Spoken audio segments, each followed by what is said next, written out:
Hi friends, very good morning. Mayam nungaibiri ko.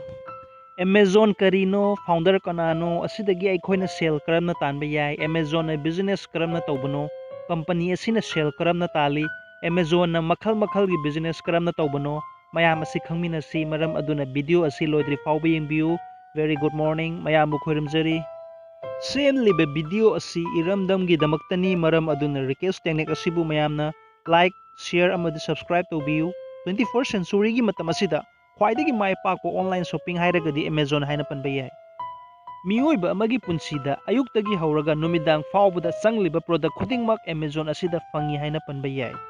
Internet amadi device ki mateng online shopping tauba yariba Amazon hairiba asi January 12, 1964 gi America da pokhiba Jeff Bezos hairiba misak asina haudokhibani.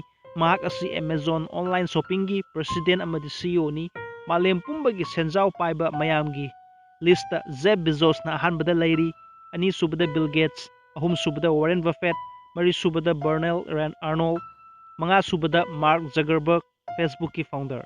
2020 fauba report matung ina Jeff Bezos ki property asi $140 billion ni.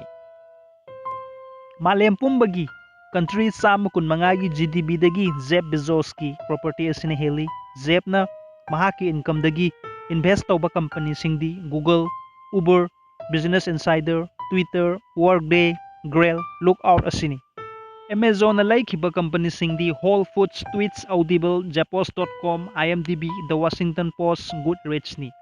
Amazon na hujik service piriba singdi Amazon.com, Amazon Prime, Amazon Game Studios, Amazon Prime Instant Videos, Amazon Music, Amazon Go, Amazon Kindle, Amazon Web Series, madi Amazon Wireless ni. Jeff na angang oiringayda imong manunggi awapa kaya ama thengnaraki. Mahak piklingaydagi computer da yam pungning sanglami. Mahak na solar cooker, robot, electric alarm su sarami.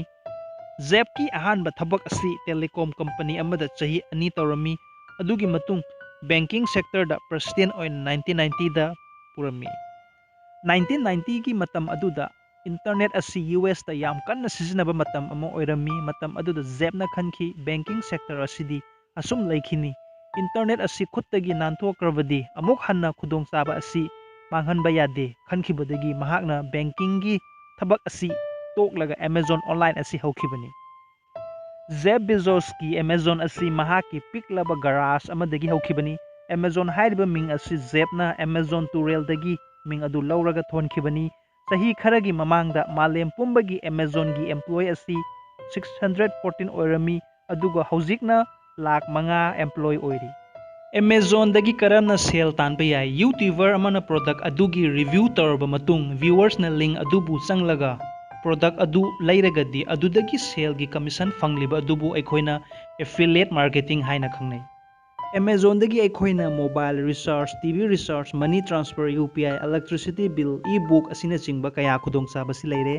Amazon gi founder Jeff Bezos dagi aikoina tamjaba yaba haina palagadi Number 1, business tauba matamda sale yamna changdana amadi isagi yumdagi hauba yai.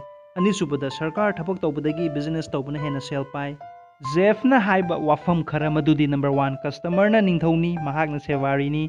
Anisubada customer da matam sana product phanganba amadi afaba product piba. Fazaraba iramdam Manipur, Assam amadi North East asida athoi ahen chhatra chhatri laitaba nate kaya ama lairi maramaduna iramdam asi chakhotpagi damakta video si share taubiyu ngasi sana share taukhibadagi Jeff Bezos dagi ahenba kaya ama tholakpa habasi yamna mateng yamna sauna tauba iramdam gi damakta adugo misak ama oigani. Nungsizaraba viewer mayamna video tamak yengbi subscribe like amadi share di taubide yamna wana semjaba video ni iramdam gi damakta ni maramna subscribe taubiyu like amasung bell button nambiyu masi free ni. Request Technique channel viewer mayamgi help ti samtang hajarangge aikoina toy mobile yengba computer yengba natraga TV yengba si aikoina yam kuina yengsalagadi mitta chikpa amadi kokta chiklakpani masidagi ngakthokna ba aikoina kari tawni haba matamda yamna sel changdabida aikoina market ta chatlaga icham chamba anok power yaudaba simple glass anok adu leibiu amusu upiu yam tangdabani lupa changi manungda phangbani adu piragadi akhoi kok chikpa mit chikpa oiroi.